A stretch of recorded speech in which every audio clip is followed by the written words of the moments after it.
Unahin ang Panginoon. At kapag inuna ang Panginoon, hindi ibig sabihin iiwan mo ang pamilya, iiwan ang hanap buhay. Tuturuan tayo ng Panginoon kung paano natin mamahalin ang ating pamilya, paano gagamitin ang ating hanap buhay at mga biyayang natatanggap upang tayong lahat makaranas ng mabuting buhay dito pa lang sa mundong ito hanggang tayo ay makarating sa Kanyang ninanais para sa ating lahat, buhay na walang hanggan. Kaya patuloy ko pong uulitin sa inyo, unahin po natin ang Panginoon sa ating mga buhay. Palagi nating buksan yung ating mga sarili sa Kanyang binibigay na paggabay upang tayo ay hindi mawala sa mundong ito at upang magamit natin ang lahat ng ipinagkakaloob niya para tayo ay makakamit ng napakabuting buhay na Kanyang inihanda sa kalangitan para sa ating lahat. Uulitin ko po mga minamahal kong mga kapatid, ang pangarap ng Diyos para sa atin ay makasama tayo magpasawalang hanggan.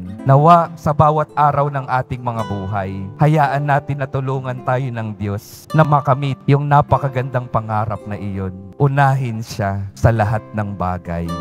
Amen.